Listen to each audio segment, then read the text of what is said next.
हाँ तो भाई लोग, वेलकम टू बायोजैन चैनल। तो इस वीडियो में हम शुरू करने वाले हैं जो वो पार्ट जो रह गया था हमारा पिछले वीडियो में। और इसके बाद एक और वीडियो आएगा जिसमें हमारी nutrition in human beings complete हो जाएगा। न्यूट्रिशन नहीं है भाई साहब, ये क्यों मूर्ख बना रहे हो यार तुम उनको। ये न्यूट्रिशन नहीं, ये क्या है? ये ट्रांसपोर्टेशन इन ह्यूमन बींग्स है, जिसमें हम सर्कुलेटरी सिस्टम के बारे में पढ़ रहे हैं। ओके, हाँ तो शुरू करते हैं हमारा एनसीईआरटी का reading. Our pump, the heart. The heart is a muscular organ which is as big as our fist, figure 6.10.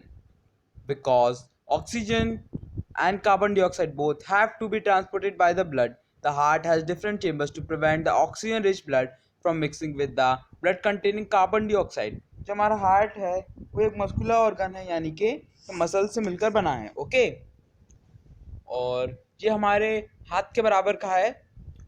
हाथ का हमारा जो मुट्ठी होती है उसके बराबर का है। ये इसका काम दोनों चीज़ों को ट्रांसपोर्ट करना होता है। ब्लड में दोनों चीज़ों को ट्रांसपोर्ट करना, ऑक्सीजन कार्बन डाइऑक्साइड दोनों को।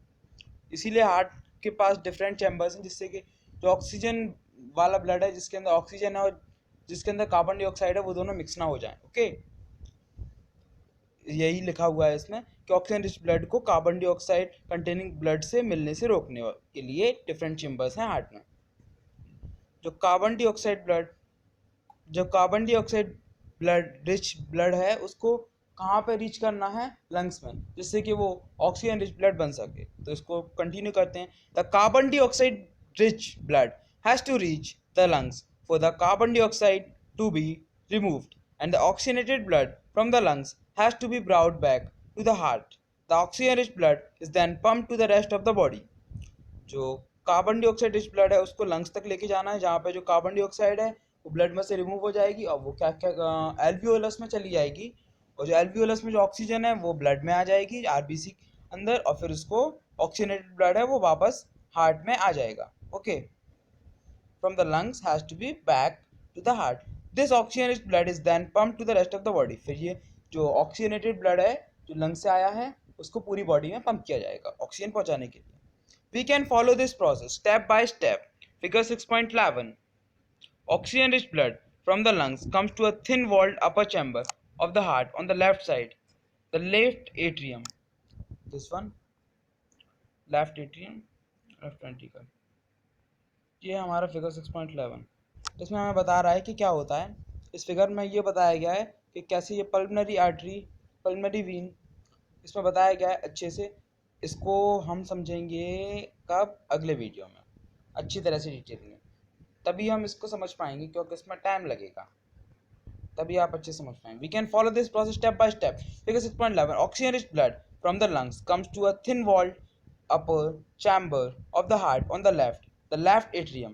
The left atrium relaxes when it is collecting this blood, then contracts, while the next chamber, left ventricle, relaxes so that the blood is transferred to it.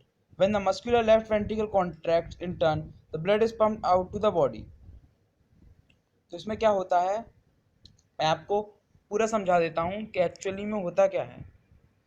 जो हमारा जो blood है वो deoxygenated blood होता है। कहाँ पे हमारा डीऑक्सीनेटेड ब्लड होता है?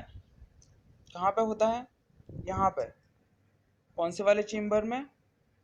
राइट एट्रियम में। राइट एट्रियम में होता है। फिर राइट एट्रियम जो है वो क्या करता है? कॉन्ट्रैक्ट करता है, और जो राइट वेंट्रिकल है वो रिलैक्स करता है। तो जो ब्लड है वो कहाँ से? राइट एट्रियम से राइट वेंट्रिकल में पंप कर दिया जाता है। उसके बाद जो वेल्स हैं वो बंद हो जाते हैं। उसके बाद जो राइट वेंट्रिकल है वो क्या करेगा? कॉन्ट्रैक्ट करेगा, और जो वो है राइट एट्रियम वो रिलैक्स करेगा, और जो आयोटा है उसमें ब्लड को पंप कर दिया जाएगा। ओके, उसके बाद जो आयोटा में नहीं, वैसे पल्मनरी आर्टरी होती है, पल्मनरी आर्टरी में इसको पंप कर दिया जाता है। पल्मनरी आर्टरी इसको लंग्स तक ले जाती है। ओके, पल्मनरी आर्टरी इसको लंग्स तक ले जाती है। फिर लंग्स में गैसियस एक्सचेंज हो जाता है, कार्बन डाइऑक्साइड बाहर चली जाती है, ऑक्सीजन अंदर आ जाती है। फिर जो पल्मनरी वीन है वो इसको वापस ले आती है। कौन से में वापस लेके आती है? लेफ्ट एट्रियम में। लेफ्ट एट्रियम में फिर क्या होता है? जो लेफ्ट एट्रियम है वो क्या करता है? लेफ्ट एट्रियम फिर करता है कॉन्ट्रैक्ट, और जो लेफ्ट वेंट्रिकल है वो रिलैक्स करेगा। तो क्या है? जो ब्लड लेफ्ट एट्रियम से कहाँ पे आ जाएगा? लेफ्ट वेंट्रिकल में। लेफ्ट एट्रियम से लेफ्ट वेंट्रिकल में जो वेल्व है वो बंद हो जाएगा। उसके बाद जो लेफ्ट वेंट्रिकल है वो कॉन्ट्रैक्ट करेगा और जो ब्लड है वो पूरी बॉडी में पंप कर दिया जाएगा। किसके थ्रू? आयोटा के थ्रू। ये ब्लड ऑक्सीजनेटेड है और ये ब्लड वापस डीऑक्सीजनेटेड होके पूरी बॉडी में ऑक्सीजन पहुंचा के वापस आ जाएगा कहाँ पे? राइट एट्रियम में। और ये प्रोसेस कंटिन्यूस चलती रहती है। ओके, तो मैंने आपको समझा ही दिया है। ये स्ट्रक्चर भी वैसे आप समझ गए होंगे मुझे जहाँ तक लगता है।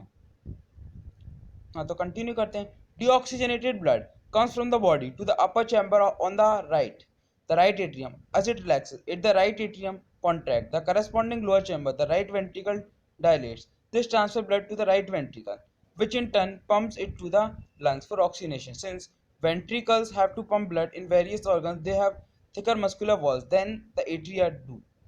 Valves assure that the blood does not flow backwards when the atria or ventricles contract. जो हमारे जो क्या होते हैं, ये जो हमारे जो वेंट्रिकल होते हैं उनकी जो वॉल्स हैं ना वो थिक होती हैं। किससे? हमारे एट्रियम से। क्योंकि जो वेंट्रिकल है उनको ब्लड को पंप करना होता है जबकि एट्रियम को नहीं करना होता, इसीलिए उनके पास होती है। क्योंकि उन्हें पूरी बॉडी में ब्लड को पंप करना होता है जो एट्रियम है उनको, और जो वेंट्रिकल है उनको सिर्फ रिसीव करना होता है। इनको बहुत हाई प्रेशर से करना होता है। जो हमारी थिकेस्ट वॉल है वो लेफ्ट वेंट्रिकल की होती है क्योंकि उसे पूरी बॉडी में ब्लड को पंप करना होता है, जबकि हमारा जो राइट वेंट्रिकल है उसको सिर्फ लंग्स तक करना होता है। लंग्स ज़्यादा दूर नहीं होते, इसीलिए उसको बहुत ज़्यादा प्रेशर से करने की ज़रूरत नहीं पड़ती, इसीलिए उसकी इतनी थिक नहीं होती है। पर एट्रियम से तो ज़्यादा ही थिक होती है। ओके, हाँ, तो इसमें बस इतना ही बताया गया है।